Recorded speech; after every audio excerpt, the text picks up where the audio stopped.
好，那今天啊，我们再一次非常开心，有雪伦师母、宋恩牧师来做客我们的聊聊吧。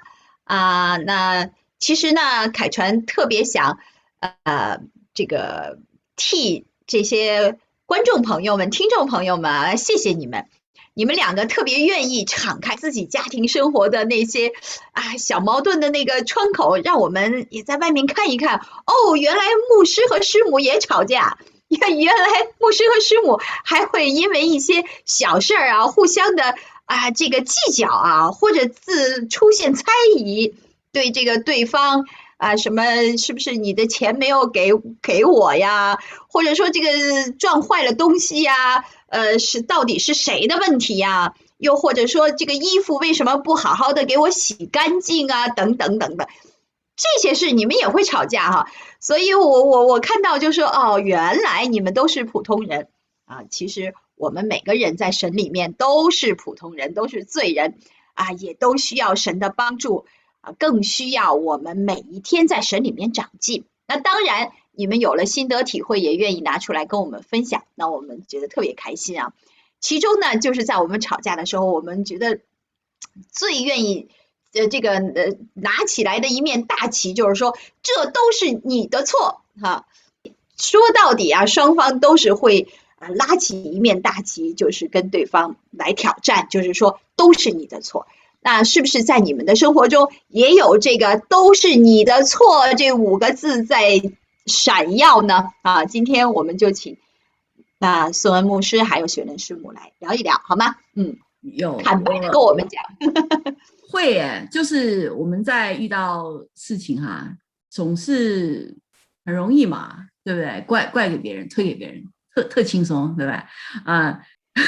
我在想猫咪，我看到你家的猫咪都是他的错，抢镜头。我就听过一个故事就说有一个人他就在这个路灯下面东翻西找，不知道在找什么翻来翻去找了非常久就邻居经过就说你在看什么？你在找什么呀？然后那人说我家钥匙掉了，我进不了家门。他看了找了半天，你掉在这附近吗？他说没有，我掉在前面转角。那你怎么在这儿找呢？他说这有路灯有光我才看得见看得见才能找嘛我就想到这个故事，就常常你觉得这个人很傻，对吧？就是你不在钥匙掉的地方找，你在灯底下找，那灯底下看得再清楚，找得到吗？一样的，我们看别人特别清楚，对不对？看别人的问题特别放大我看得很清楚，我找起来很痛快能不能解决问题？绝对解决不了问题，对吧？所以这就是我们关系为什么会有冲突又解决不了的原因，因为大家都在错误的地方找答案。